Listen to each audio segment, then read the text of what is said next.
Good evening and welcome to episode 137 of the HHH Racing Podcast. I'm your host, Howard Kravitz. Thank you so much for joining us tonight. Did anything happen this past weekend? Anyone have any idea? Wow, we have a lot to talk about. Please make sure you subscribe right there on the bottom right-hand side of the screen.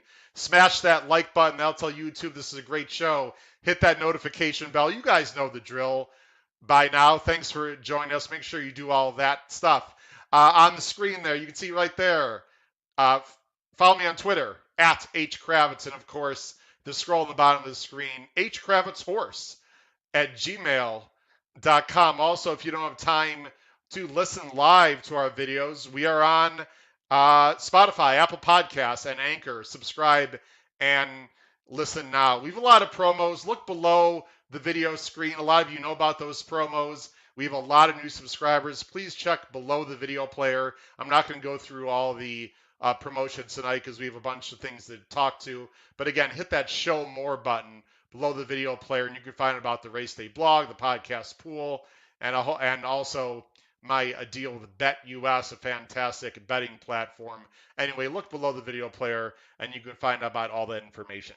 First thing I want to do quickly before I bring on my co-hosts and other guests, I just want to thank everyone out there for your support of the channel. Last week, are you ready for this? Last week, over 35,000 views on the HHH Racing Podcast. That's right. And also listens on Apple Podcasts, Spotify, and Anchor. Unbelievable. The subscriptions just keep going up and up. I don't know if our co-host Paul Halvin will have an update. Last one I saw was 1,150 something subscribers, way up from the last few weeks. So again, if you have been a part of the HHH Racing Podcast at all, but especially you joined us new last week, thank you very much. Really appreciate it. We have a lot of people already watching. Please make sure you comment up in the live chat. We've got Phil Conti is here. We have Charles B is here. Thanks, guys, for joining the show. Again, we're going to have some great conversation. All right, let's jump right in. We're not going to waste any time tonight. We got a lot of things to talk about, of course, a lot of things to show you. First, I want to bring in my intrepid co-hosts from the East Coast. Let's see how their weekend was. Pete Visco and Paul Halloran. Guys, how you doing tonight? Awesome. Hey, Howard. Hey, Paul. We had the sign like always. Paul's got the sign. Of course, he's on mute also, which is his new tradition now. So he'll switch. Good evening. Good evening. How you doing, Paul? Well, as you can see from my hat, a Fleet Alex, I am moved on to the Preakness. But again, you're a little low in the camera. We can't really see your face, Paul. But unless you get closer or tilt it. There you go.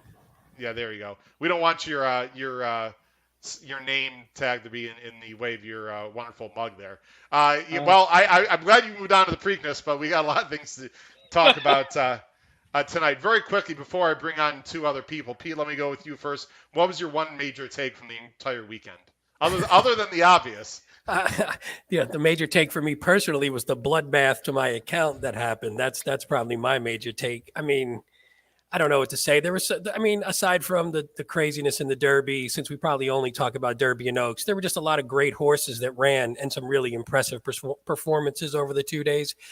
So if nothing else, it's always fun to take that away, to look forward to those horses later in the season. I'll tell you what, normally, Patricia, I'd be upset by that comment, but I'll laugh along with you too, because I'm guessing, Patricia, a lot of people are in that same boat. Paul, other, of course, than the obvious, what was your main takeaway? I think Pete touched on a good point. I think it has the potential to be a very good campaign to watch these 3-year-olds. We talked about Charge It last week. Probably not ready for prime time. He wasn't. He likely will be later in the year. Epicenter, as expected, is a champion caliber horse. Zandon, champion caliber horse. We'll see what early voting does in the Preakness. We'll see what the new shooters do. Mo Donegal, I think, is going to be this year's Tacitus, unfortunately, where he's always around, but never seems to find the guy with the camera in the winner's circle. But a good horse nonetheless. And, unfortunately, I'm a New York racing guy. The Wood, again, proves not to be the correct road to the Kentucky Derby, unfortunately. But still a good horse, and I do think going forward, and then once you have horses that now their owners and connections realize and trainers they're not classic distance horses, and they turn them back. And you have races like the Woody Stevens and the Alan Jerkins and the Acorn, et cetera, et cetera. So I think we're looking at a good campaign. I have two very just snapshot takeaways, and then of course we're going to deep dive into the Oaks and Derby. Thanks for joining us tonight. My one, and maybe it's just my personal interest. Thank goodness the weather was great. I mean, the weather turned out was supposed to be a disaster all weekend long, and actually, other than a few rain showers, I think late in the card, Friday night into like Saturday morning, overall the weather ended up being fantastic, which was unexpected and fortunate. And my other takeaway, did anyone watch the last race on Saturday that I touted out on this show? I mean, Strobe? Oh my goodness, 108-3, first time starter. I mean, could be absolutely anything, guys. I mean, just went to the lead and ran off the screen against a decent maiden field. Can you say Woody Stevens, Paul, in You're Not Going to the Woods in his second start? You think is that even possible? Well, supposedly on the one of the time form or one of the figures, Howard, he had the best figure of the weekend, I heard. I mean, it wouldn't surprise me. I know his time form. Listen, he ran 108-3. Now, you could say he got an easy lead. I mean, he ran unbelievable. So he had a 92 buyer, it looks like. So that nice. Seems low to me, but again, I mean, it seems low, but I mean that's beautiful for your first time out. I mean, especially a late bloomer like that. I mean, he jumps out and just is awesome. Last thing I'll say, and then we're going to bring on our two other fantastic guests tonight. You mentioned Tacitus from O'Donegal. I think Tacitus won about $3 million, Paul. So I'm not sure the connection would be too disappointed. No. I know. I'm not giving you a hard time about it. I totally understand what you're saying, but Tacitus is still a nice horse. Very good. No, you want to own him, but I'm just talking as a bettor, though. Again, he was wildly overbet many, many times. And I ripped up a lot of tickets on Tacitus. I can tell you that. And we'll get into we're going to get into the Derby, Howard. But if we're talking about the way the race was won, okay, if we said going in there's going to be the epic pace meltdown of all time in history, well, how come Mo Donegal didn't win it? Right? Believe me, between you and I sure as hell wish he did because, we'll get into it, but it's a valid point. It's a valid point. All right, gentlemen, let's bring on my two other guests. Now, for those of you that are new to the show, there's two gentlemen I've had on before a few times that I call friends. One of them I've actually not met in person. The other one I've spent a bunch of time with, especially recently. He went with me to Keeneland. It was his first visit to Keeneland. These are going to be, I don't really have a specific name for these two guys, but let's just say they're going to be main contributors to this show. They both are very well versed in the world of horse racing. One of them actually has a little bit of a harness racing background as well. They're both going to add a tremendous amount of insight to this show on a somewhat regular basis. So let's bring on our two main contributors to fill out our fivesome tonight. We have Jim Pillars from Buffalo and Kyle Roscoe from Chicago. Kyle and Jim, thanks for coming on. How are you guys doing tonight? Good. Long time no see, boys. How's it going? Hello, man. Good to see you guys again. Hey, gentlemen. Hi, Jim. Absolutely. Guys, thanks a lot for coming on. I asked Pete and Paul real quick, just about 30 seconds. I'll start with you, Jim, first. Your main takeaway from this weekend, again, other than the obvious. I really enjoyed watching the Oaks race, even though I lost. I really hated watching the Derby, even though I backed into a win. Kyle? Other than my head on the bar like this after Rich Strike won, it was pretty good. I mean, I made out pretty decent on the Derby card, so you can't ever complain about that for sure. I had some nice exactas, and the Race Day blog did have some nice scores and good opinions, but overall I lost this weekend. I'm not going to come on the show. When you have most of your money running through the Derby and the 81 shot wins on top, that's not going to be good for me. So anyway, I did not have a profitable weekend. I'm assuming a lot of people felt the same way, except for all the wise guys who, of course, Rich Strike, of course he can win. How do you not use him? 40 buyer jump, of course. Freaking please. All right, we'll get into all that, guys. Let's talk about the ladies first. So what we're going to do, for those of you at home, we're going to be talking about the Oaks, literally only for about 10 or 15 minutes, and then we're going to talk about the Derby. I promise all these guys we're going to be done by 9 o'clock Eastern tonight. I promise 100% we will be done. I will be off the air by 9 o'clock Eastern tonight because there's only so much we can talk about, and I think we can get to everything we need to by finishing at 9. So the first thing, gentlemen, we're going to do is talk about the Oaks. We're going to show the Oaks replay. Now I'm going to have the sound off, and we're also going to stop and start it at certain points. So I'm not going to show the entire Oaks race from start to finish, and then we're going to talk. We're actually going to talk as we watch the race. I think that's and I'm going to stop and start at certain points, and so we'll just watch it in progression. I think that's the best way to do it. So let me go ahead and bring it on right now. Again, this is the Kentucky Oaks. Of course, we all know who won the race. Secret Oath. Unbelievable job by D. Wayne. I'm going to go and start the race. And again, guys, we're going to be mainly watching this full screen. So, of course, those of you at home, you'll be hearing different voices in the background of people I talk to. And just to give you guys a heads up, Pete, I'm going to have you comment on the very first point, which is the start of the race. And I want you to comment as I show about Yaguri and Echo Zulu. So let's go ahead and, again, Echo Zulu is the 7. Yaguri is the 6. These were the two main speeds. And I had said earlier last week, if one of them had got loose, especially Echo Zulu, things could have been interesting. But as we go ahead and start the race here, Pete, they both got off to fantastic starts. What was your very first thought right here? Let's freeze it right here. Pete, what were you thinking right here as you watched the race? Well, actually, it was funny. My first thought was great that because I had mostly come from behind horses. So my thought was, oh, good. The 6 and the 7, the 6, right? The 6 and the 7 broke. So it wasn't like, hey, there's 2 speeds in here and one of them doesn't get out of the gate. So it ruins whatever potential you have for, a quote unquote speed duel. So I was sort of excited, at least that they broke well. Both went to the lead like we expected. And if you're looking for closers, that's all you can ask for. Paul, did you think now, I guess Yaguri was supposed to be sent. I've heard some people, actually, I will bring you guys on a little bit once in a while here. I heard some people say, like, what was Florent Drew doing? How stupid. This is a speed horse, guys. What do you want to rate a speed horse? What is he going to rate off of Echo Zulu and then win? If you were a fan of Yaguri, which I certainly wasn't. I mean, Paul, what else do you do with this horse? You have to go, right? And take your chances, don't you? I thought he was definitely going. I thought going in that Echo Zulu was sitting in a good spot outside of him, but I think if they had to do it over again, you might rather be inside of him. I don't think Rosario did anything wrong there. You could see around the turn he's head and head with them, and Rosario's not really asking, and Giroux's not really asking, as you said, Howard. He is just a naturally fast horse. And the only way Yaguri can win that race is on the lead. So Giroux rode his horse in a way that he would have a chance to win, unlike Mikhail Barcelona, who we'll talk about later. Yeah, we will talk about that.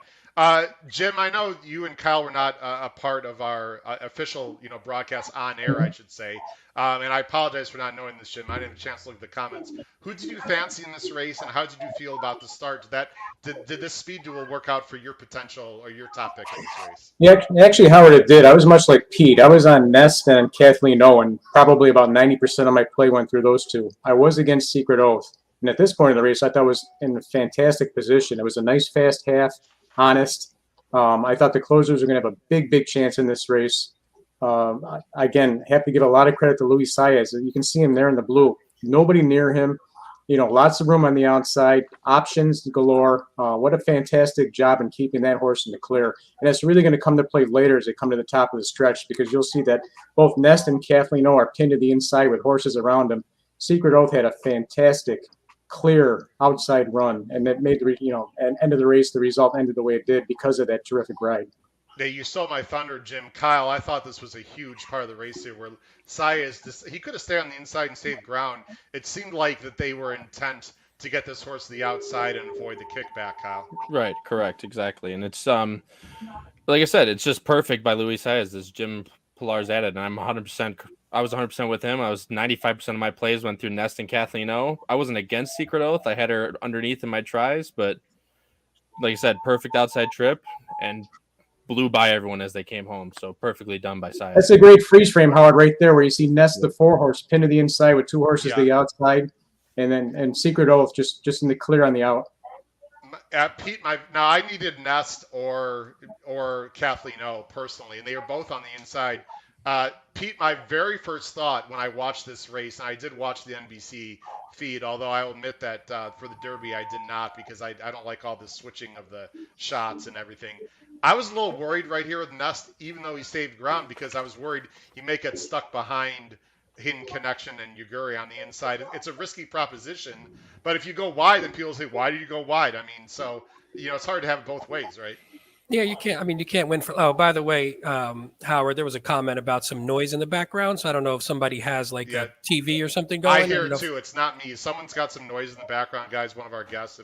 If one of you 5 have some noise going on, either it's our own podcast or just something, you guys can turn that down. Yeah, I can still hear it, by the way. So someone's got someone on the background. Go ahead, Pete. Maybe in my end. Let me check it out. Okay. Yeah, I was just going to say, you can't, you're sort of damned if you do, damned if you don't, Howard. If you stay inside, you run the risk of getting blocked. If you go outside, you run the risk of running wide. I mean, what are you going to do? You have a horse who wants to sit near the pace like Nest and make a move, but it looks, I mean, right there, it doesn't look bad. The rail's not that, well, I guess it closes off a little bit, but it's not the worst position in the world. So I don't think Ortiz did anything wrong on Nest by any chance. And I actually like this. Like Nest looks just like Kathleen O's just going to follow Nest in, and if the rail opens, it looked like they both had a good position. But here's the only thing with Kathleen O, and it's a little bit hard to tell. I don't know if you guys watched the last second. Castellano was already using a little bit because he's on the inside. He had to use to hold that position. That's the problem with being on the inside. Is if you get shut off, you're screwed. So if you're on the inside, you almost have to go when it's there, as opposed to on the outside, you can sort of pick your spot as to when to go. So it just seemed like all weekend, guys, that these wide outside moves just worked really well. I'm not saying the rail was bad, but it's just my opinion. With the bigger the field, the more you want to be in the clear. I realize you might lose ground, but we saw that a lot this weekend on the turf too, where these big fields, you just want to be in the clear. I'm going to go ahead and let it and roll through here as we talk. So obviously, I mean, Ness is a good spot, but you can see Saez is already making his move, gaining momentum. I mean, Paul in general, no matter who you had in this race, would you rather a horse just go wide and lose ground but not lose momentum, or try to thread the needle up the inside? What's your general preference with whatever horse you have that you want to win? Well, I think with the way this field is bunched up, Howard, you made the point, how with this many horses, there's a pretty good chance that the inside's going to get clogged. And that's the Secret Oath move. She has made that move before. She made that move in the Arkansas Derby. She just flattened out a little bit in the stretch. So, as either Jim or Kyle mentioned earlier, that was clearly, that's how she wants to run. And, you had to think they weren't thrilled with drawing the 1, keeping that in mind. But you know what they say, save some ground on the first turn and then go as wide as you want on the second. And that's her move. And Saez did it perfectly. He's as good as anyone, in my opinion. Here's Ness right here having to wait. You'll see Kathleen O also having to wait, but actually really gave a pretty darn good ride. Kathleen O was very disappointing in the lane, as we're about to see here. So you see, I mean, look at this jump between Kathleen O and Secret Oath. That's a good 3 lengths plus momentum. That's going to be very hard for Kathleen O. And Ness really had to wait a little bit and also had to use, I want to show this a little bit. I don't know if we're going to be able to see it or not, but Ness had to use on the turn. This is what I'm talking about. Watch the hands of Ness. You see right there, he is moving a little bit. So he has to, she has to move to hold her position. I'll just go ahead and let it run. And now she's got to wait. So there's a lot of stopping and starting, even if it's subtle with Nest. Secret Oath, of course, gets the jump. Kathleen O did angle out right here. I mean, it was a pretty darn good trip. And, of course, here's Nest right there. Secret Oath takes the lead. Guys, I thought Echo Zulu ran a huge, huge race, considering the situation. By the way, again, look how wide Kathleen O is. And even Ness is out a little wide. And I'll just go and let it run through. The other thing, and I'm going to ask this question to Jim. And let me go ahead and bring us on a little bit. This is Awake at Midnight, who, by the way, ran a big race, Jim, out from California. Do Yep. you feel that Awake at Midnight being, to the flank of Ness might have hurt Ness' chances just a little bit, in the fact that it was a slightly claustrophobic spot, or really just no excuses? No, actually, Howard, you just stole my thunder. I mean, this is one of the things I was going to ask you to point in the stretch. The fact that I think Ness was bothered by the horse to the outside, Awake at Midnight. If you take a look, he takes a little bit of a stutter step or a little bit of a slow step right there. Just a little bit, I think right so. there. But she wasn't ever getting to see No. it, though. Don't we mean Desert Dawn? I was gonna Are we say, I believe talking that's about Desert Dawn. I'm sorry, Desert. Yeah, Desert I'm Dawn. sorry. Awake at Midnight was in the 8 Bells, I think. Yeah, okay, yeah. Wake at Midnight, Desert Dawn. It's interesting because I had Thanks Desert for the Dawn second clarification. foot all over my ticket, so I was excited for a minute. There are only about 2,000 horses I handicapped this weekend. Thank you. Desert Dawn. Go ahead, Jim. No, I thought it actually made a huge difference between horses right here. And now you see Kathleen O start running, which is interesting to me. Well, and I want to back up a little bit. And again, we're not gonna talk too long about this race. I don't know if you guys saw. I don't blame Castellano, but he definitely lost momentum. Watch the 10, who I needed. That was my top choice.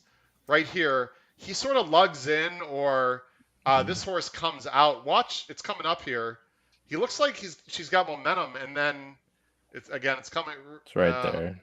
No, I thought it was right there. You see, he actually stopped. I'm not saying it costs her anything, but he actually stopped because either she was coming in or the 9 was coming out. You see how he's like he's given up right here, pretty much.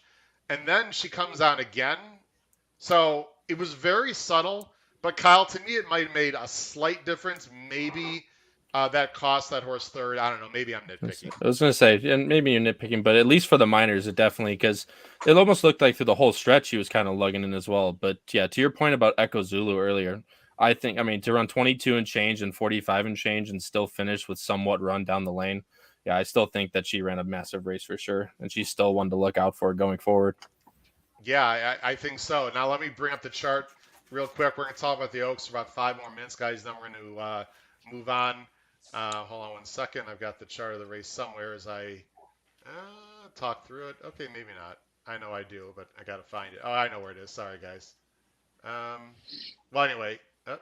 That's the Derby. Well, you look, I'll just say I didn't love the ride from Castellano as someone who had Kathleen O. I just thought if you're gonna take all the time to get to the rail and then you're gonna swing all the way back outside, when you have a horse like that, that's the horse like you were talking about, Howard, where I think that horse is just better when you hit the lane, when you come off the turn. I just want a straight shot with that horse. I don't want any fooling around. I don't want to be dancing between horses. I would have just said screw it and stay on the rail. And if you get blocked, tough. But I think you took a lot of her momentum away, and then she ran, because she's one of those who, I don't know how big she is, but she just seems like she's one of those who wants to just get rolling and then just run a straight line. So I would have rather have her, it's like 6-7 wide and just from the jump and then just sweep. And if she doesn't get there, she doesn't get there. But I feel like he took her chance away a little bit. She probably wouldn't have won, but again, I would have rather in a better spot to give her a shot at least. Paul, I also, just my opinion, this is my opinion, I think Kathleen O's class might have been a little bit exposed. She really didn't face much in Florida, although she did it really well. If she was that good, I think she might have kicked on and done better. So I might have overestimated her talent. Is that? Do you agree with that, Paul, or no? I agree 100%. I had a lot of good opinions this weekend. How it didn't translate into dollars, but at least I get to feel good. And one was that Echo Zulu, 1.1 miles, and I agree she ran very well, but I don't think 1.1 miles is the right distance. And another was I'm not sure that Kathleen O was that good. Now she ran creditably. To your point, maybe she would have. I don't think she would have been better than 4th without that. But yeah, I'm not so sure that Gulfstream form coming out of there, especially on the female side, was strong at all. By the way, the fastest final 8th, Shahama. I just want to bring that up to everyone. So another thing I was right about. I knew he could finish like that. I fell in love with Shahama too much. I'm really upset with myself. I blame no one but myself on that. I thought she was good. I thought she was good. She just had a lot to do. I'm going to bet her coming back. I don't care. One race doesn't change me on her. I'm with you, Pete. Pete, we're going down with the ship, baby. Real quick, guys, the fraction of this race, 22-2. But listen to the middle quarters: 24, 24 and 4, 25. So you wondered why did they bunch up on the turn? By the way, not too dissimilar from the Derby. That's why. And they came home in 13, which is actually pretty decent. So once Secret Oath got the jump, no one was catching her, is what I'm trying to say, because she got the jump into those slow middle quarters. Again, I want to get into the minutia of the math. The other thing I want to bring up, Hey, Howard, real quick before you move on from this screen, the one thing that when I looked at the times, like Kathleen Zoe, second quarter there, the 22.92, that seemed a little brisk for me to use her. I know you had to use her to get into position, but that 22.92 surprised me when I was when I first looked at it. That just jumped out at me.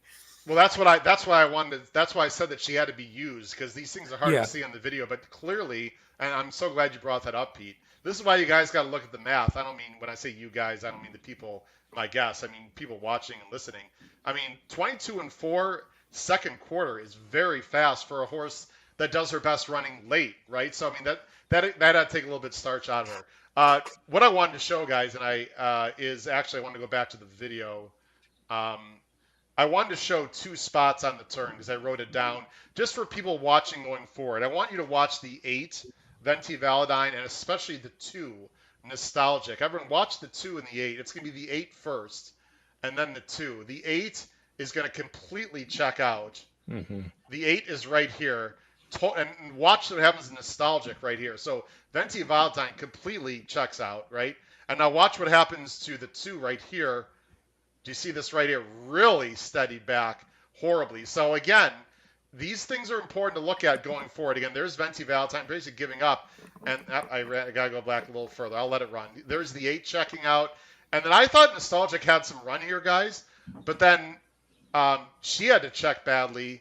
So, and Nostalgic actually went on to run on a little bit. You can see Venti Valentine completely gave up.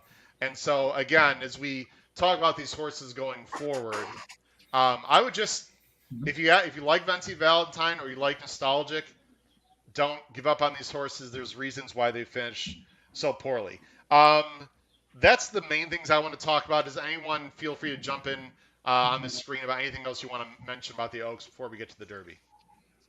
I don't think so.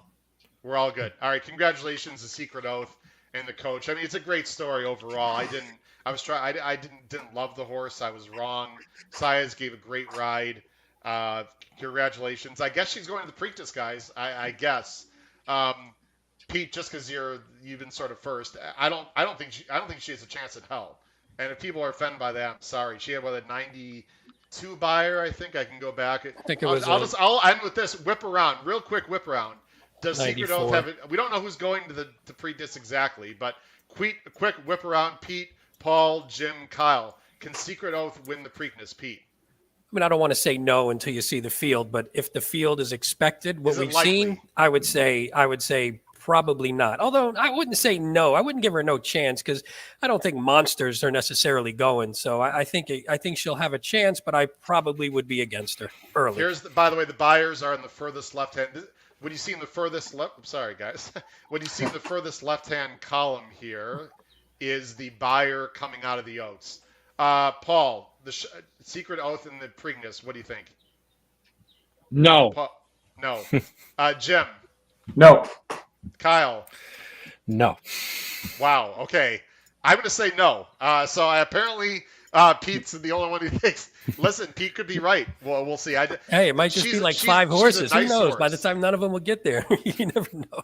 She's a nice horse, but I don't think she's that good. I mean, I think the Arkansas Derby is a little bit of a telltale sign of where she fits. You know, I think she's a middle of the pack horse against the males, unless the field comes up really light. That's my opinion.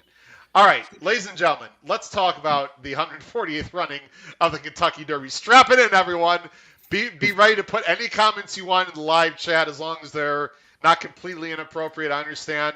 I know we have one particular panelist on the screen that wants to vent for sure. And I think his first name starts with a J. So we'll get to you, Jim, in a little bit. Beautiful. All right. I need to set up a few things, and I have a few things I want to say. First of all,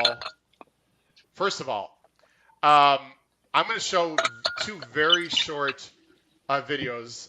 One is And before I show this video, let me just say straight out, I'm not showing this video to give myself a pat on the back because I did not have the winner. But this is what keeps me sane, guys, is that if you recall on the show Thursday, well, let's go back and look what I said in general about what was going to happen in the Derby. Hold on one second. I've got to put up something.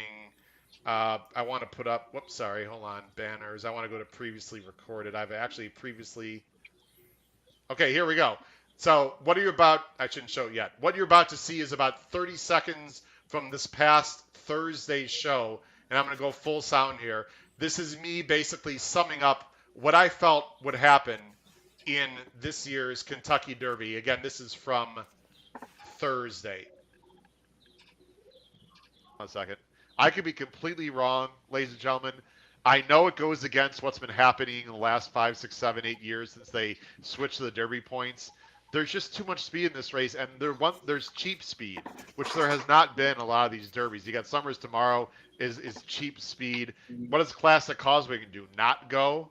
I mean, the owner just wants to hear their name called. I see a very fast pace, and I see craziness on the turn, and I'm favoring closers in this race, and if I'm wrong, that's fine. Obviously, I like Epicenter, but I like Zandon and Modonigal. I think they are by far the two best closers in this race, and that's who I'm using the most. I even would throw in a complete bomb in the Super, like Barber Road, to come from way back and clunk up for third and fourth. I do not think is impossible at all. I also like Simplification a little bit as a price for that reason. I think Simplification will be further back than he has been. I'm looking for bombers in this race. Oh boy. Well, there was a bomber, guys. I'll say that. And then what happened? This is what happened. This is hilarious.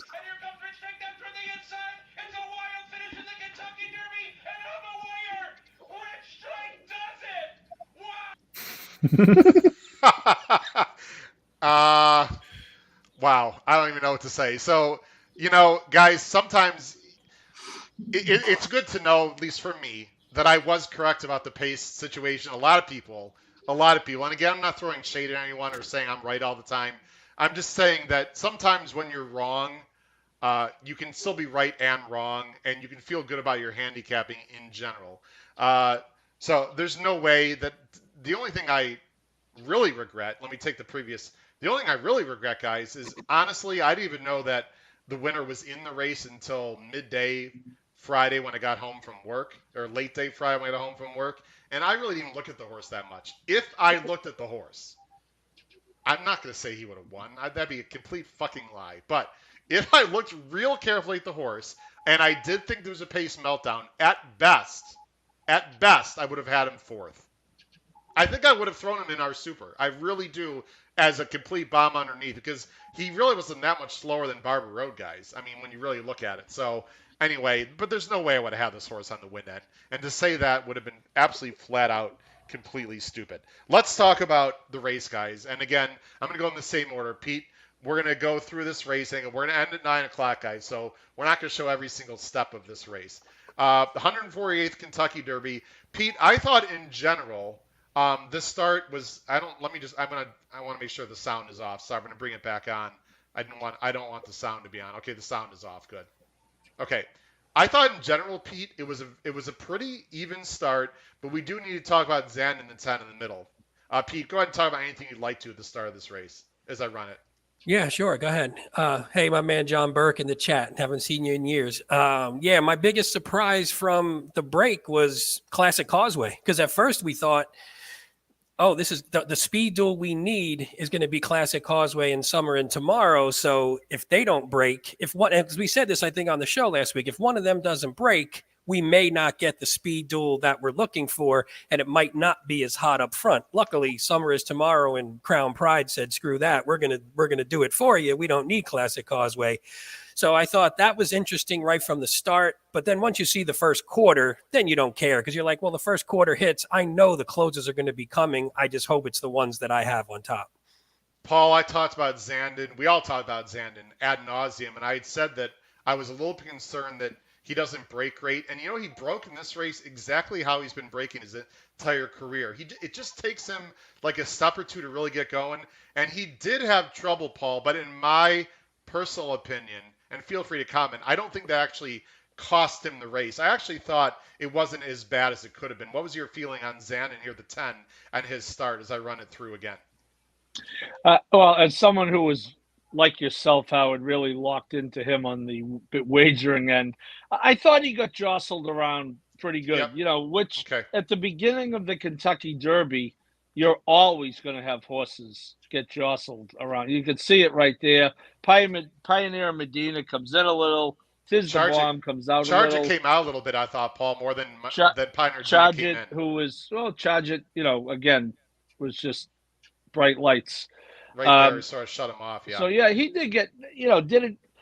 It's hard to say it cost him anything. You look at where he was on the far turn, and how much would you have increased your bet on Zandon if you could have bet at the top of the stretch, right?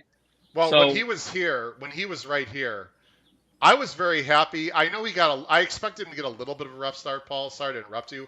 But when he was, remember the hold on a second, I'll show you something else real quick, guys. Remember this from, hold on, I got to show it. Let me see if I can find it. Give me a second here. I can't. Okay, anyway.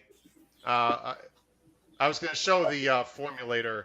Anyway, remember, guys, we looked at the formulator pace projecting, and it had Zandon all the way in the back, and we were debating that. This is exactly where I thought Zandon would be. I thought he had more tactical speed. So if you ignore the first 5 seconds, which I know is stupid, Paul, you had to be happy where Zandon was. He's mid-pack. There's really no one around him. He's on the inside, right?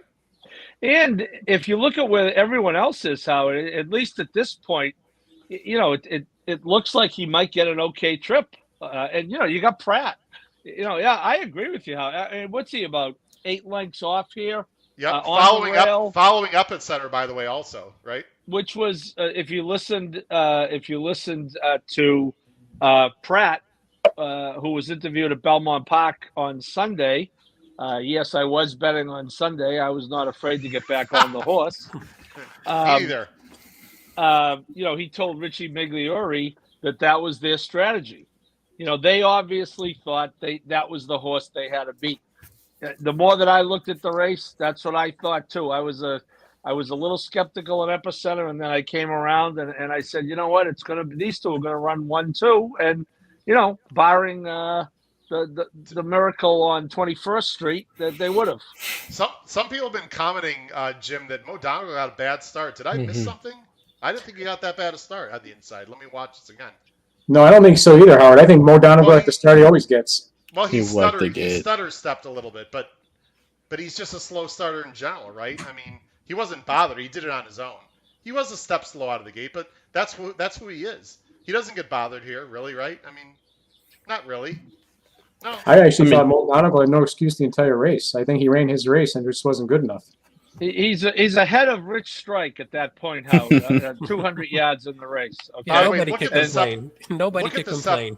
Yeah, look at the separation between Zandon and Mo Donegal. I mean, what is that, 7 lengths, guys? I mean, whatever. I don't want to sound like a know-it-all, but I talked about this many times. That I thought Mo Donegal was an absolute flat-out dead closer, and that Zandon had more natural speed. Kyle, who was your top choice this race, Kyle, and what were you thinking? I'll let it run now. Kyle, what were you thinking on the first turn? I mean, I loved it. I mean, granted, barring the start, I thought Zandon got a great trip going into the first turn, at least for sure. I was on Zandon. I had Zandon, Epicenter, and Messier were my top 3 picks. Obviously, when the chalk wins, I win. Of course, everyone knows that. But I was very happy going into the first turn, and honestly, at the top of the stretch as well. By the way, I have no idea I think it was Tyler G on White Barrio. I mean, he was in absolute no man's land the entire race right here. And Pioneer Medina, those two got especially wide trips. I think we're going to see it on right here. These two right here, if you guys can see my cursor there. This is right here. This is Pioneer Medina, and this is White Barrio, completely no man's land. Had absolutely no chance at all. I guess I buried the lead a little bit, Pete. I know we had a lot of people. I'll bring us on screen for a second.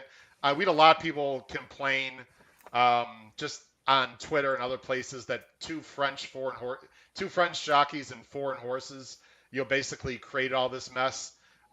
It's hard for me to disagree about that. I mean, does that make you bitter? I mean, how do you feel about that in general, Peter? Do you think it would have been fast anyway if those guys didn't decide to go like they did? No, I think they made it fast, but I like this. I like this. Reminds me of I wasn't against the old way when there was some crap cheap speed in there, because I just felt like it made the race fair. Who the hell wants to watch the Derby every year where you just have to be in first or second, and whoever gets the break and whoever gets the cleanest trip just wins? It just makes it no fun. Aside from losing a crap load of money on this race, I thought it was an awesome race because down the stretch there was actually some activity and there was actually some drama and some intrigue. So I enjoyed it. I mean, maybe what they did wasn't best for overall. I mean, obviously it wasn't best for their horses. And depending on who you had, if you had Messier getting burned into that and having Crown Pride getting burned into that suicide pace, then you're pissed. But overall, I loved it. Before we move on, I just want to ask a question to the group on Zandon. Zandon's one who's sort of a monster closer, maybe not like a plodding one runner like Mo Donegal, sort of a big lumbering closer. But yeah. I wondered a little bit if either the following, sort of what Paul mentioned, like the plan to follow Epicenter, or just the fact that, hey, the noise has always been, you have to be close hitting the lane. I wondered if they used Zandon a bit much, because all the closers who actually finished well, they came from the back and they didn't try to get up too close, not because they probably not tried, they just couldn't. But I wondered if that's what hurt him, where he got used a little much trying to follow Epicenter and get a really good position, and then it took a little bit of starch out of his late kick because he just didn't have it. He should have went by, I thought.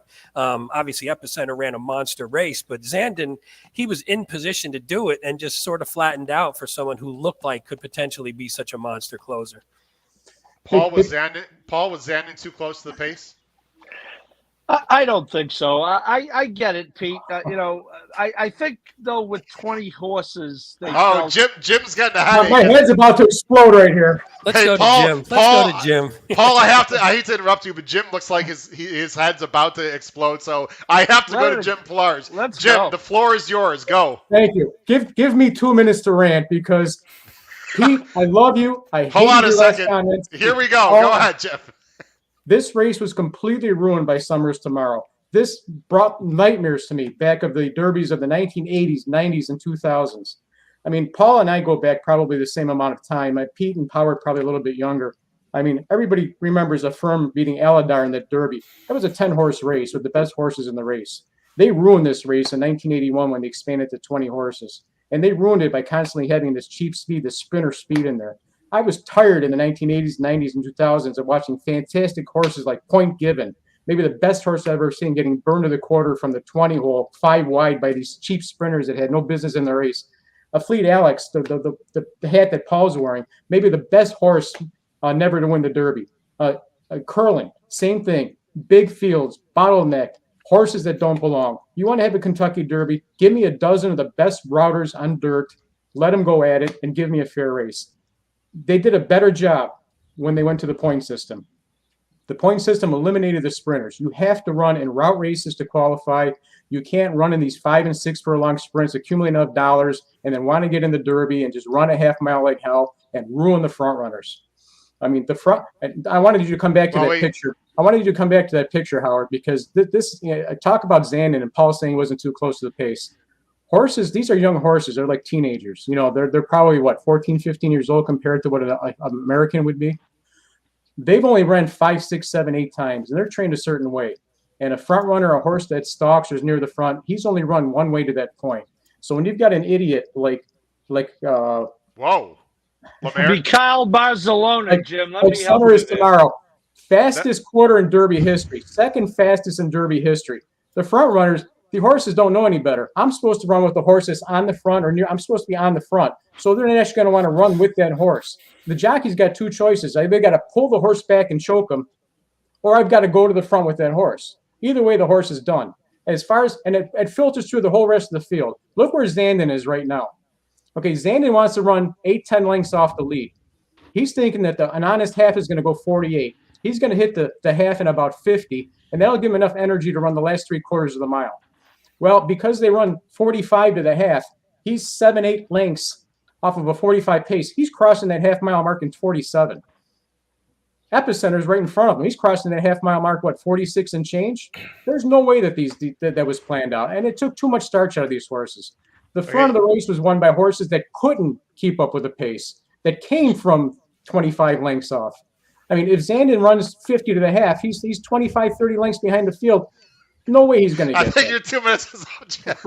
I mean, but it's continuous. I hated the Derby in the 90s and 2000s. I don't want the cheap speed in there. I think this race was completely ruined by the pace of the race and great horses like Zandon, Epicenter, horses that were mid-pack. They were way too close, used too much energy the first half of the race, and just didn't have enough to hold off a cow like Rich Strike at the end. Howard, if I could help, I love it. If I could help make Jim's point, the horses we might have to go past 9 o'clock now, guys. By the way, if you're willing, the horses who were 1 through 5 after 6 furlongs, finished 15th, 13th, 20th, 10th, and that's why Epicenter's a monster. He finished second. Absolutely. So Zandon. This summer's tomorrow. Watch the end of the race. This poor horse is 20th. He's walking through the finish line. They ruined this thing. Here you go, guys. Hold on. There's a difference between being a speed horse and having to go to the lead and 21-3. Okay? There is a zero. If Summer is tomorrow, let's say he doesn't go to the lead and he's second. Okay? Maybe there's a 1% chance he could still win the race. Maybe not. I can tell you at 21-3, there is a 0.000% chance anyone is going wire to wire at 1.25 miles. So Mikhail Gorbachev, Barcelona, rode his horse in a manner in which he physically could not win the race. Absolutely. He ruined the race, Paul. And, they say, well, maybe these front runners should have realized that and they should have been 10 lengths off and only went 23 to the half. Well, Classic Causeway tried that. He didn't go to the front. He sat, 14th to the half, and he ran 11th. That's what you're going to get. Front runners just have to be on the front. You can't rate them. And again, if you got a quarter horse going 21 to that, that's just silly. Can I jump in? And then Kyle, I know you want to. Guys, we might go past. Listen, we have, I don't know if you guys can see this on the screen. We have 275 people watching on YouTube alone. Plus, this is a huge audience. Thank you so much for watching tonight. Guys, again, I'm gonna make it just a decision since this is my show, which I know sounds a bit arrogant, but I'm just saying it anyway. We're gonna go past 9. We've got great conversation. I think the people at home are loving the conversation. Jim, I think a lot of people agree with you. We also have people in the comments that don't agree with you. That is completely okay. I'm all right with that. You guys know what's on the screen here, by the way. Do you guys know what this is? Anyone know?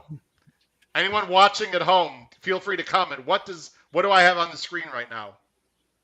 It's where the top 5 It's the top. were I was going to say at the start or at the quarter. Or no, probably. Yes. This is at the quarter in order. The top 6 finishers of this race. Rich Strike was 17th, and then the Epicenter was 8th. Zandon was 13th. Let's see if I have got it all memorized here. Simplification, right? Simplification was 15th. Mo Donegal was 19th, and Barber Road was 20th. So we all know the pace collapse, but when that was sent out, I think by Craig Wilkowski of Timeform, I was like, holy cow, is that unbelievable. Jim, I want to comment, if I may, just for a minute. Sure, I've got a couple more comments, too. Go ahead. I love – this might be Jim's last – no, I'm just kidding. No. I love the passion, Jim. I asked for it, so that's great. And Kyle, I promise you'll get to go after I'm done. Sorry, Kyle. I'm good. Jim, I got to push back on 2 things. And you Sure. can call me – anyone in the chat can say I'm wrong. That's absolutely fine. Christophe Lemaire on the 7, Crown Pride, is part of the issue. You didn't even mention him. Well, hold on, let me finish. I'm going to come to that. You're like my students. Let Mr. Kravitz finish. Hold on. Listen, Summer tomorrow went crazy. But if Christophe Lemaire on Crown Pride, if they had any sense of the pace, which, by the way, it's a jockey's job, including the jock on Zandon, and I love Flavian. these guys have a clock in their head, right, gentlemen? This is their job. It is their job to know that they're going that fast. I understand that you might have felt like Jim and others that Zanin was too close to the pace. It is their job to figure that shit out.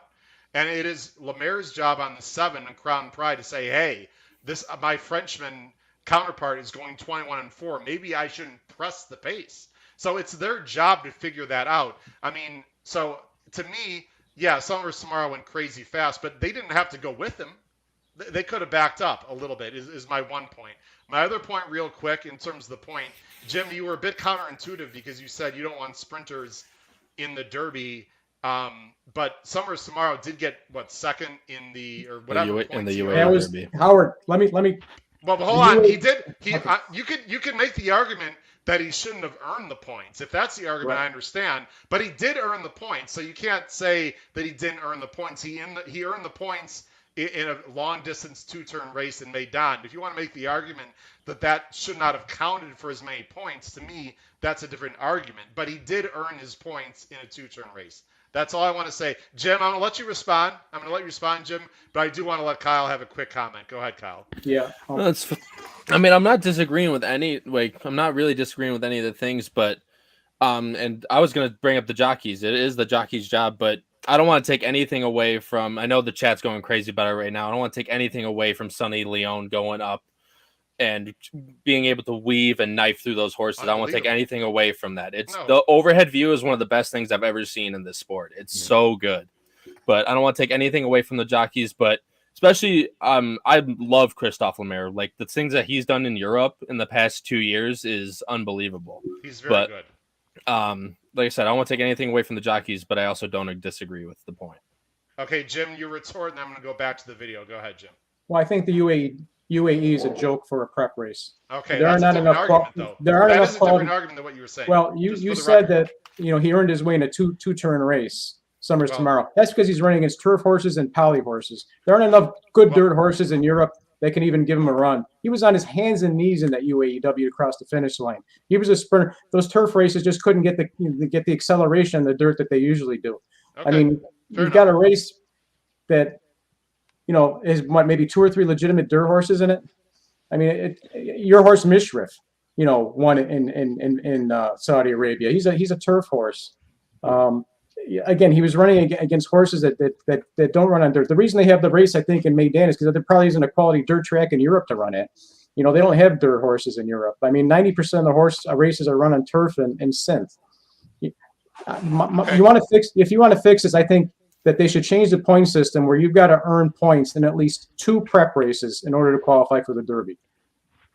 By the way, Tom makes a good point, Jim. What about the Jeff Ruby stakes? That's a synthetic race. Number one, they should have dirt races only. You should have to earn points in at least 2 of the prep races. So you just can't run second in some race. And some of these early races got to be moved up. I mean, some horses slobs into a third in a December prep race and gets 10 points, gets in the Derby. Those are filler horses. They don't need to be there. They should have a minimum, 20, 25 points, whatever it may be. And if you don't have a 20-horse field because not enough horses made the minimum, perfect. Give me a 14, 15, 16 horse field with all quality horses that belong, that are route horses. Excuse me, Jim. The point about the Jeff Ruby stakes, I was just about to make, and that's again, if you want a villain there, it's Churchill Downs. The only reason the Jeff Ruby stakes is 100 points to the winner, 170-point race, is Churchill bought Turfway. Okay, that's what Matt I was just going to say. Mitch in the comments. Mitch, fantastic job. You just stole the words right out of Paul's mouth. So there's no way that you could argue that the Jeff Ruby stakes should have the exact same impact as the Florida Derby, the Arkansas Derby, the Santa Anita Derby. I agree. That's just stupid. For example, the Lexington, which is kind of the last chance, it's run at Keeneland. 2 weeks before the Derby, what is that, like 40 points to the winner or 20 points to the winner? I think it's 20. It's an outlier, right? So the Jeff Ruby stakes, because they own the track, it's 100 points to the winner. It's on synthetic. It's insanity. You saw what good it did Tiz the Bomb, who I had another opinion I was right about, and it doesn't translate to dollars, but people who like that horse going 1.25 miles on dirt. I think, Howard, you might have been in that camp. I don't want to sling any Who arrows is that? your way. I'm sorry. say Tis again? the Bomb, who had absolutely no chance in the race. I thought he was coming a off bit the interesting. season. Yeah, He was. He finished an interesting ninth.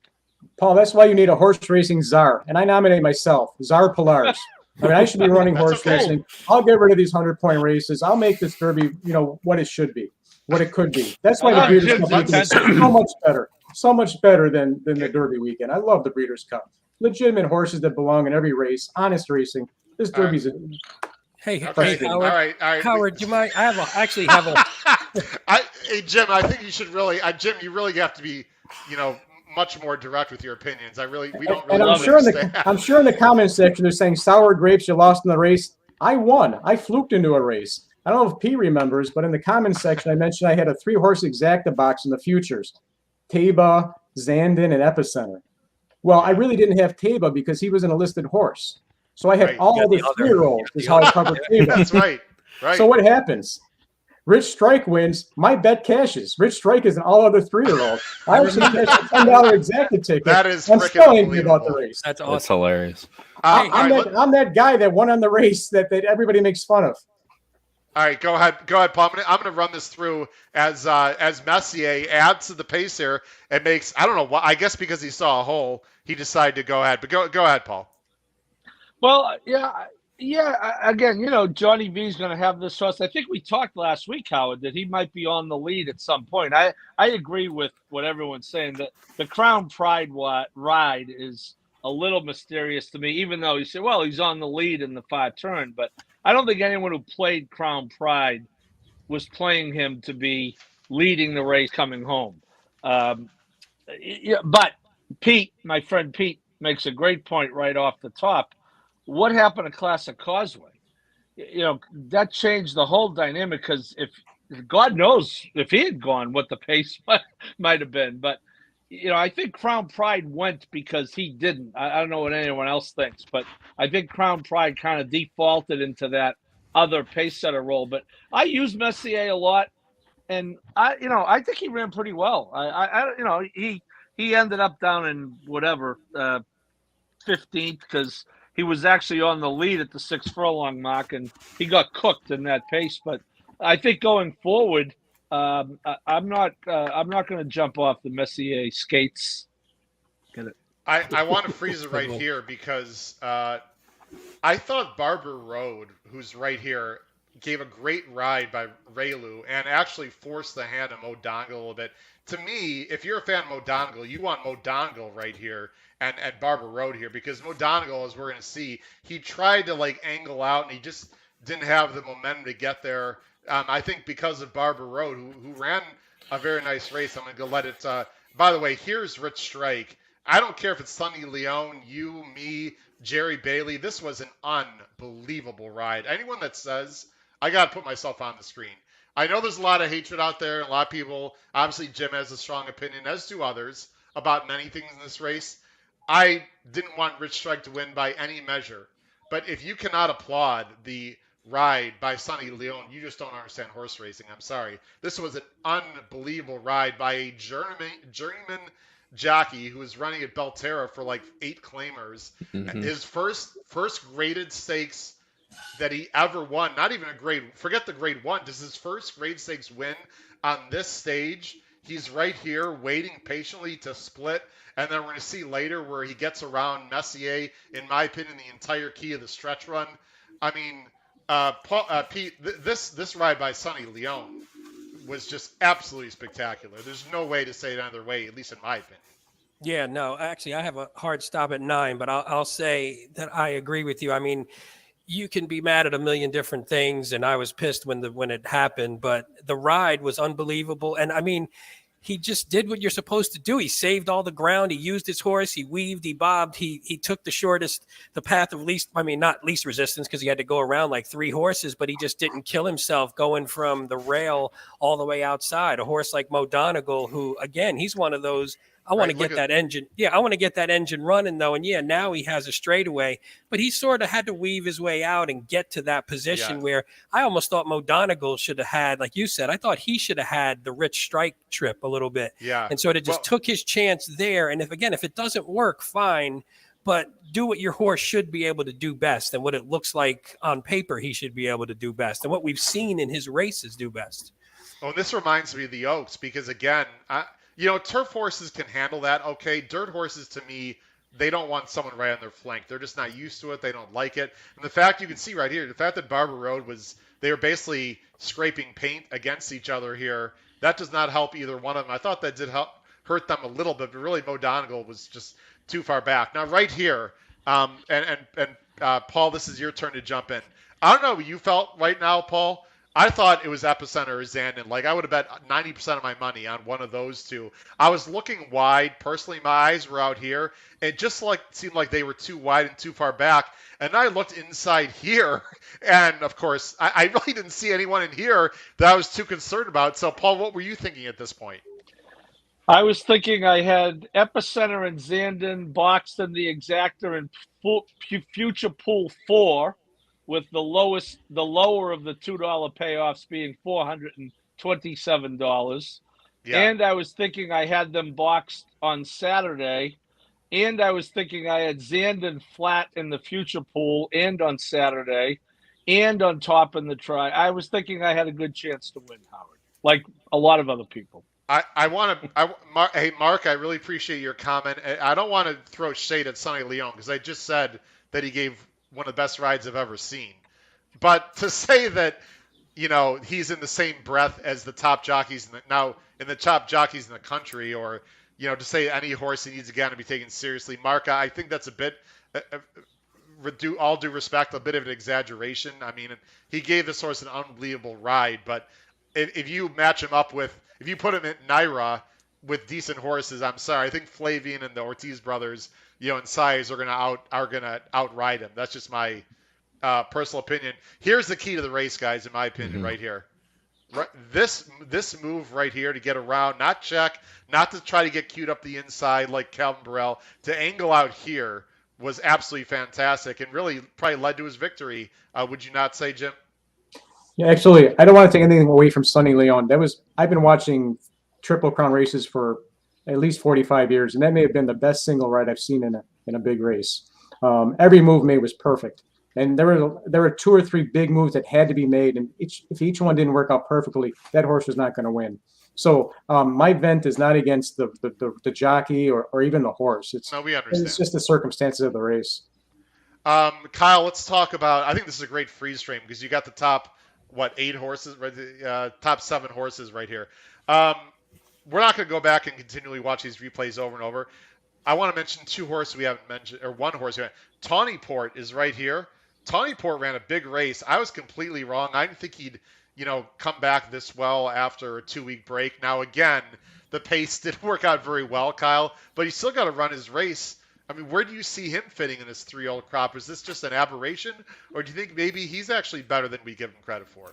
I was in your boat going to the Derby. I didn't think, again, especially running after the 2 weeks from the Lexington, but I didn't think he had really. I thought he was just too slow, frankly. But again, whether the pace meltdown happened or whatever, you still got to give the horse credit. The horse ran a big race, and whether he fits, like I said, I'm going to personally play against him because, like I said, I think he's going to be the one that benefits from pace scenarios like this in certain races. But like I said, all credit due to the horse that picked up what he could. No, I think it's an excellent point. This is Simplification. We're not going to show the replay. Simplification got a great ride. Pete went off. Okay. Paul, Simplification got a great ride right here. Finished a good 4th. Dead Closers, though, I mean, going forward, these horses are going to be overbet in 2 weeks, aren't they? Well, they're going to really be overbet in 4 weeks in the Belmont because it's the exact strategy you don't want to have in the Belmont. And I will tell you this about Zandon, Howard. If he were a little too close in this race, he's going to be very tough to beat in the Belmont because you need to have a little bit of tactical speed at that 1.5 miles. And the fact that Pratt could have got him in this race behind that type of pace, then I'm not so sure what they're going to do, what Chad's going to do with him. But I think he may not go to the Preakness, and because he has early voting, and I will be coming right back with him in the Belmont because you can't come from last in the Belmont Stakes. Period. By the way, I just did a major host F up. That comment in the chat, guys, was for you guys. So no one leave the show. Don't leave the show. I meant to put that in a private chat. I saw that. Oh my goodness. All right, everyone who just saw my chat, I'm a complete knucklehead. There's a private chat. I was trying to talk to my to my co-hosts and guests here. Completely apologize, guys. I can't delete it because I'm the host. I gotta laugh at myself. Sorry, guys. Anyway, don't leave. Don't leave. Anyone, don't leave. Yeah, they're gonna be over bet. This is Barber Road right here. I'm gonna go ahead and take this off the screen, and I want to say, I have two quick. I won't call them vents, but I have two things I want to say that I saw some people comment on that I just want to clarify. Okay, this is not venting. Two things that, as what I believe selfishly a pretty good handicapper, and I know I understand the math. There's two things that I want to comment on. Number one, the all button. Can we talk about this for a second? Because I saw a lot of people on Twitter showing all their wonderful all buttons and their picks. Let me just say this to everyone who wants to hear my opinion. First of all, congratulations to anyone that had a rich strike. I'm really happy for you. It's a great story. It's a miracle run. Blah, blah, blah. I'm so happy for anyone that had a rich strike. So I'm not knocking that. Here's what I do want to say. In general, the all button is a losing proposition. That is not respectfully, that's not even an opinion. That's a fact. I went back and looked at the last 30 Kentucky Derbies, okay? The last 30 Kentucky Derbies. If you bet $2 to win on every horse in the race in the last 30 Kentucky Derbies, you only profit 7 times. That's only the last 30 years. Now, look, I understand this is not sour grapes. I lost. I'm a big boy. I can handle it. Whatever. It's okay. I'm not as mad as Jim is, but I understand his anger. The all button is not a winning proposition. And Paul, you've been at this a long time. I hope to God that because of this, everyone's going to start hitting the all buttons in these big races, because I know me and probably you and maybe Jim or Kyle, I don't know, will profit off of that. I know this horse was 80-1 and he won, and it's a great story, but this race was a complete aberration. It was an anomaly. It's an outlier. For those of you that are inexperienced, it is not the way to win money at the track by hitting the all button. That's just number one, I want to say. And then number two, I saw a few people on Twitter and other ways and comments to my video angry, but not about what Jim said, that this horse was like drugged or some kind of nefarious activity. Guys, that's a bunch of BS.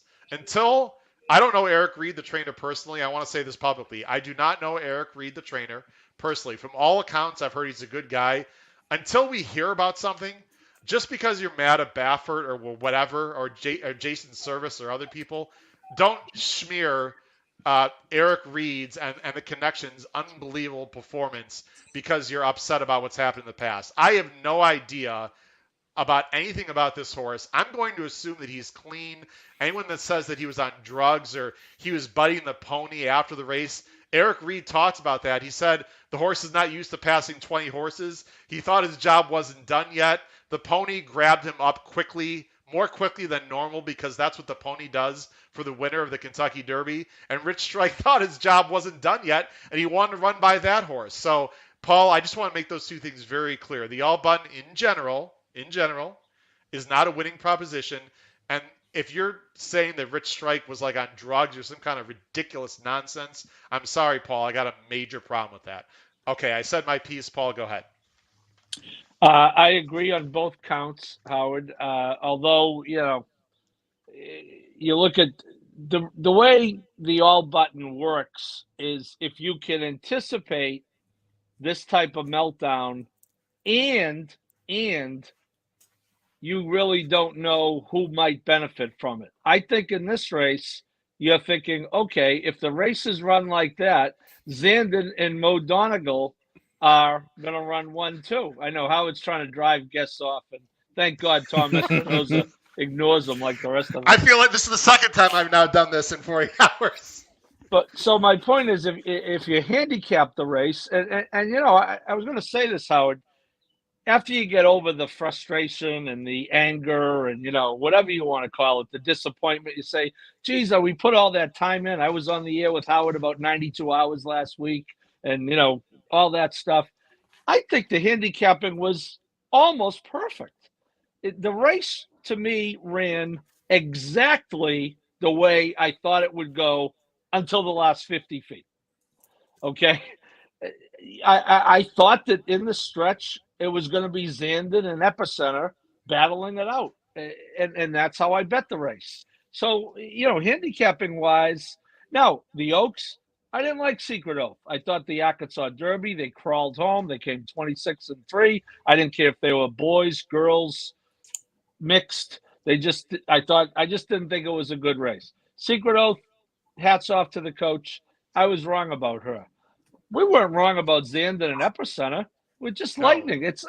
You got a better chance of being struck by lightning than this horse winning the race. So, and as far as Eric Reed, technically not true, but that's okay.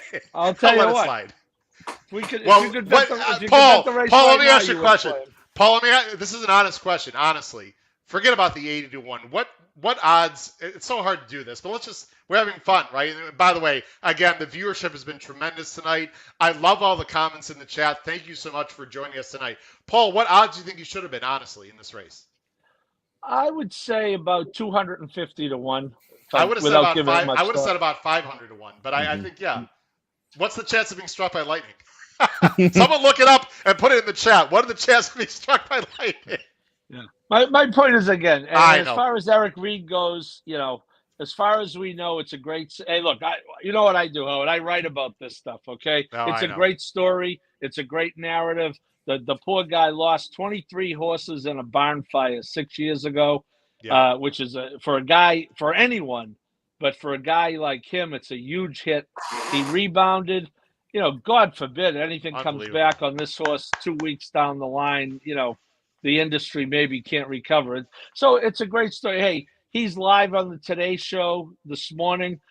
You know what? I would wish Zandon had won, but if Zandon had won, Chad Brown would not have been on the Today Show this morning, okay? Because he's supposed to win, and it's Chad Brown, all right? So, hey, it's a good story. Good luck to the people who won. The problem I have is the people who won on Rich Strike, we're not going to get their money back in the pool until next year, the first Saturday in May, okay? If Zandon had won an Epicenter, and if it held Kyle and Jim and you and me, we'd have more money back in the pool on Sunday, okay?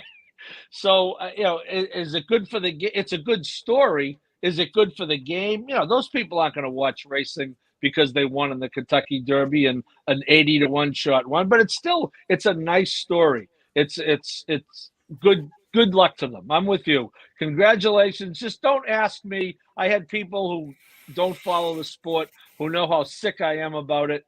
Oh, you must have played that horse, right? I want to go down their throat. No, what do you mean I must have played that? How could I play that horse? Yeah. If I could bet the race now, I'm not playing the horse. So what are you talking about?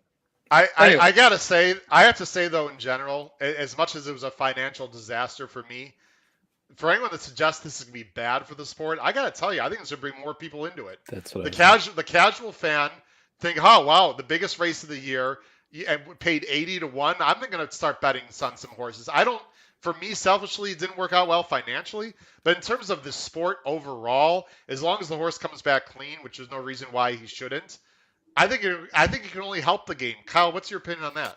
I 100% agree with that. There's a person that you just brought up in the chat who said that I've learned more about horse racing in the last 48 hours than I ever have, and it's been awesome. And then just adding on to that this big story that's going to go out, like you said, that person's on the Today Show. Oh, who's that? And then they go check it out, and then next thing you know, they're going to bet horses next weekend. So I 100% agree with you, Howard. And then to add on to before about talking about the race, there was a comment earlier from Easy Fun Money was the name. And he was talking about Rosario's ride on Epicenter and how good he put in that ride. And he said that he thinks he wins that race 79 out of 80 times, especially with Zandon not passing him in the lane. I don't see that. I don't disagree with that at all. And I think, and to that point, yeah, Rich Strike, I've been joking all weekend long that horse would have been 200-1, or it should have been 200, 250-1. And I would have batted an eye at it. I try real hard, guys, not to criticize jockeys too much because, to be very honest, I've never been on the back of a horse. These guys, I mean, Paul has talked to these guys much more than any of us on this screen. They're going 4 miles per hour. They're literally, their lives are on the line every single time they're out there. They've made split-second decisions. I know it's their job. The thoughts that the rides on Epicenter and Zandon weren't good enough, I'm sorry. I just think that's crazy. It's a 20-horse field. They both got great inside trips. They really didn't have to study once. I mean, Epicenter is a speed horse, guys. He's not going to be 30 lengths off the lead. I don't care how fast they're going. It was just one of those weird, crazy situations that might not happen ever again in our lifetime. That's not even an exaggeration. Jim, any just quick thought? I know. Obviously, you're upset about the result. No, well, actually, to be honest with you, Howard, I disagree with you. I agree with Paul. This is a nice racing story. It's going to be forgotten in 48 hours. You're not going to see in the paper. Anecdotally, I was in line with a whole bunch of people that were cashing on this Rich Strike race, and I can tell you that none of these people are coming back. I had a guy in front of me that had $21 to win on Rich Strike. I says, "Why would you have $21 to win on this horse?" He goes, "Well, I only bet the Kentucky Derby every year. I'm a big casino player." He goes, "I'm a blackjack player." He says, "I saw horse number 21. I figured I'll put $21 to win on 21." He cashed $1,500. I says, "Well, you're going to come back next week?" He goes, "I'm heading right for the casino." I said, "I wish I had a match in my pocket. I can help you and save 2 hours and light that money on fire for you." These people aren't coming back. So you think more people are going to go away from the game, or I think this was a big transfer of wealth. You took $100 million out of legitimate horse players' pocket and redistributed to people that come once a year. They have a nephew named Richard, so they bet Rich Strike. The money's lost. If it went to horse players, if Zandon wins or Epicenter wins, this money's being redistributed, refunded back into the races. I just think, there's not a legitimate horse player handicapper that put this horse on top. I mean, just think of us right here, Howard, with your superfecta pool, your podcast pool, your personal bets. I was with 4 other friends of mine. We had 4 figures in the race, high 4 figures. You guys, how much money was lost on that race? How many people are discouraged by your superfecta pool, Howard, that maybe got into it? This sounds like fun. And then some 80-1 wins. Can I respond to that, Jim? Sure. I don't want to speak. If anyone is watching tonight who is part of my superfecta bet, I'd love to hear your comment and I want your honest opinion. Jim, I got I'm just telling you what I got. I could forward you the emails. I got 5 or 6. I got 0.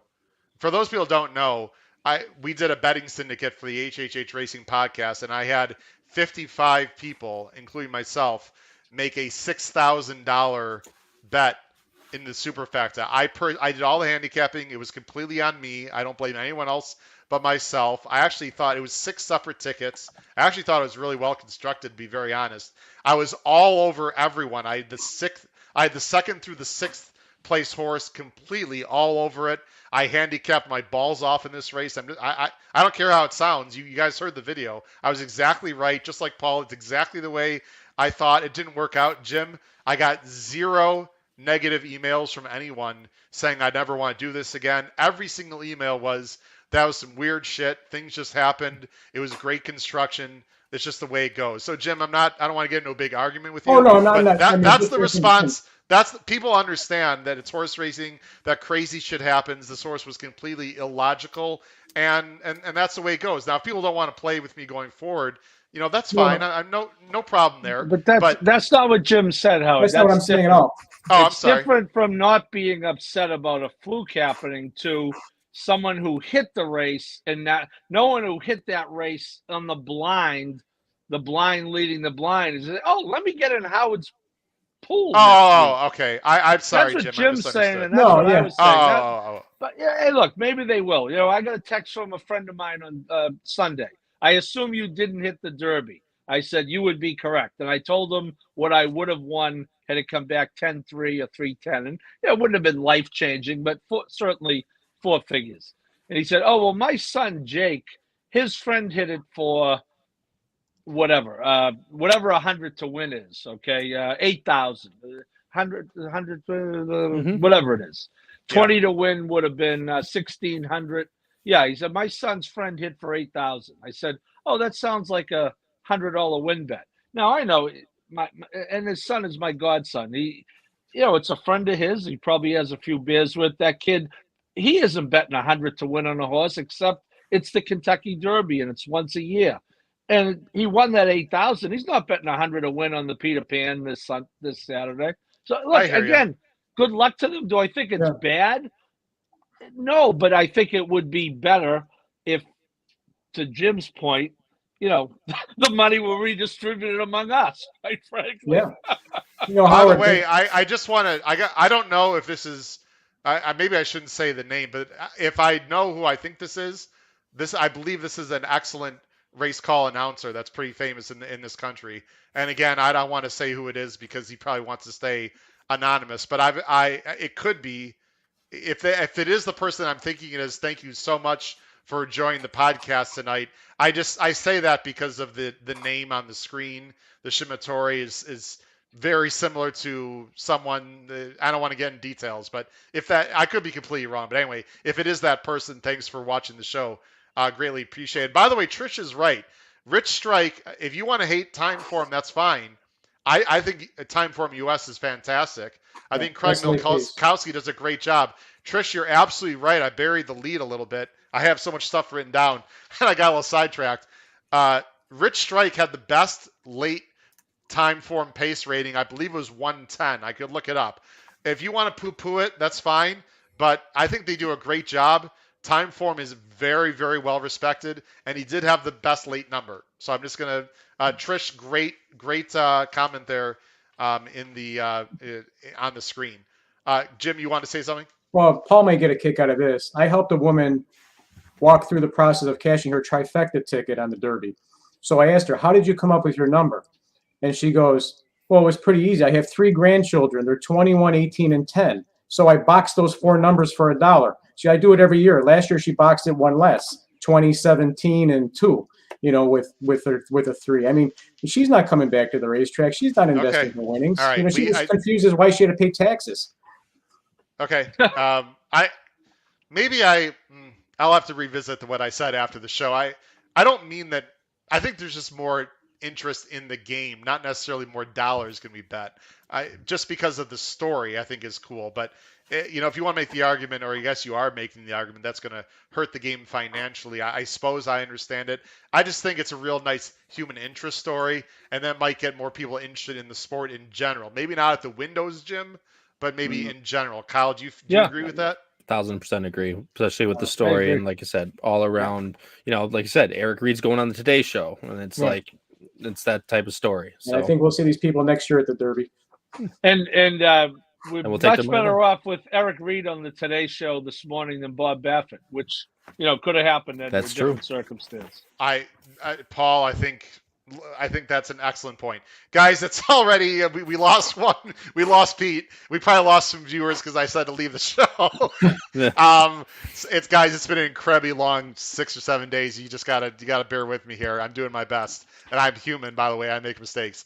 I'm just gonna whip around for a final comment that is perhaps cogent and perhaps not. Anything you want to say about the Derby or the weekend in general as we wrap up the show, and then Paul, I'll wrap up with the final comment. Paul, any thoughts about the Derby, or just going? We didn't really talk about the Preakness that much going forward because we got on this a little bit of a tangent. But who do you like maybe in the Preakness going forward? Who should go to the Preakness, or just I'll let you just say anything you'd like to, Paul. I don't think we're going to see more than 4 or 5 out of this field, but I do think we'll see a pretty much full gate in the Preakness because, I put a little Twitter poll out on Saturday night, Howard.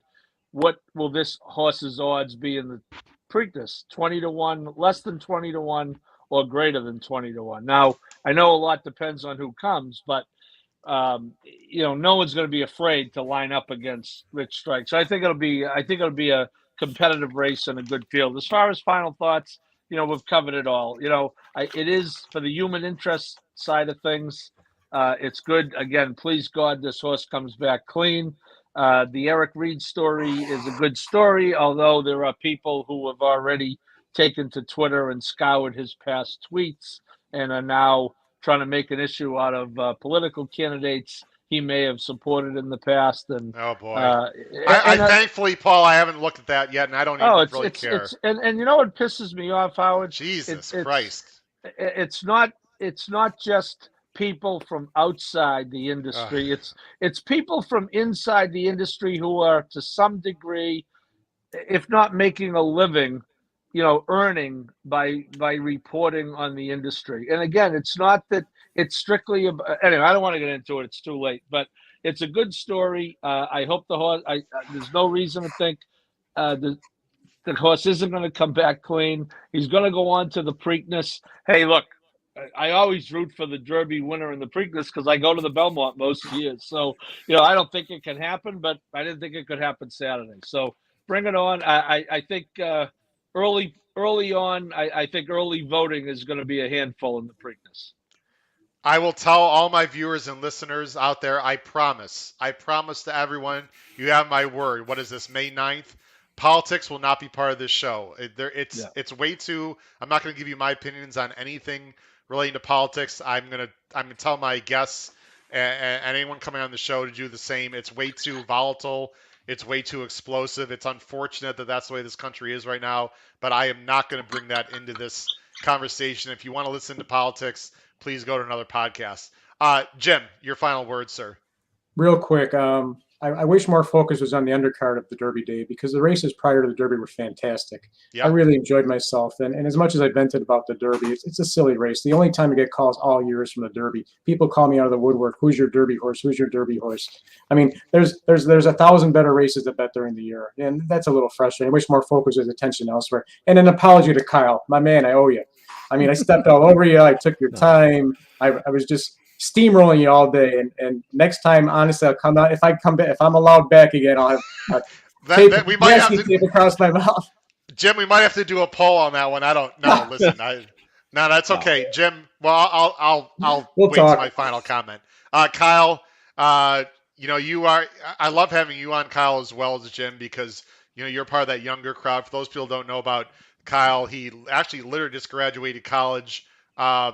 Specifically, he graduated college on Derby Day, but he actually finished his credits a semester ago. He worked at Arlington International as a professor, is what they're called, people that help others learn to read the program, and he's a great guy. I just met him for the first time last summer. I'm proud to call him my friend now. Kyle, any final thoughts on this weekend, sir? I don't know. My head just keeps growing bigger every time you compliment me. But all right, you suck.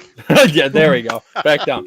But Jim, you're fine. Don't worry about it. I was having a good time. Don't worry about it. But I think the biggest thing to come out of this, about the Derby, is all this, especially these past few years, all the news about horse racing that comes out. It's all negative. And for this to come out of this Derby, again, barring everything, checks out fine. This is a great story for horse racing. Like I said, it's getting more people. I think it's going to get more people involved with this, especially on the personal side. So I think finally having a good story about horse racing is a good thing for this business. And again, going into the Preakness, Rich Strike, I'll probably put him, I don't think he'll even be the favorite, but depends on the field, of course. But he'll probably be 6-1, 8-1. And you know what I'll do? I'll take their money then. I won't play him. It's all good. All right, guys, you ready for my final thought? By the way, I have nothing written down. I love Rich Strike in the pre. Yeah, kidding. There you go. No, just kidding. I don't. And I just made the screen go blurry. Oh, well, that's right. I'll just keep talking here. Sometimes the screen does that, guys. Sorry for the blurriness as we end the show. Maybe that's a perfect way to end the show. I want to thank everyone who joined us tonight. Anyone who was, Jim is a great guy. He's passionate. I have no problem with passion. Anyone that was, insulted or felt bad about Jim's very strong comments, I'll go ahead and apologize on his behalf, since I'm the host of the show and I brought him on. But Jim is just passionate about this game like everyone else, and I love passion. I don't mind it if it's, as long as it's directed and comes from the heart. I have absolutely no problem with that. So for Paul Halloran, Jim Pilars, Kyle Roscoe, and Pete Visco, thanks everyone for watching this great show. Now next Thursday, we have a minor change. I already put it on the YouTube site. Unfortunately, Anthony Stabile texted me today. He's got a little bit of a health issue and also a little bit of a conflict. So, Anthony, I wish you well. I'm sure everything's going to be fine. Anthony Stabile will not be with us this Thursday. But do I have to call him a replacement? It would be insulting. Nick Tamero, one of the best handicappers in the country. He's also the racetrack announcer at Sam Houston. He's going to call the races at Sam Houston and then immediately come onto our show. How about that? So we're going to have Nick Tammer on this Thursday. We're also going to start at a later time, ladies and gentlemen, to satisfy Nick's schedule. So we're going to start, this is rare, we're going to start at 9 p.m., 1 hour later, 9 p.m. Eastern on Thursday. We will definitely be ending for sure that show at 10 because of the time. So again, this Thursday with Nick Tamro talking about all the great races at Belmont. It's Belmont Stakes Preview Day. They've got 5 grade stakes, 4 grade 3s, and a grade 1, the Man of War on turf, featuring Gufo versus Yabir. Woo! On the turf. It's with Nick Tamro this Thursday, 9 p.m. Eastern. I hope you all join us. Thanks for watching a very energetic and interesting show, the HHH Racing Podcast, episode 137. I hope to see all of you this Thursday night. Take care, everyone. Have a great night. Bye-bye.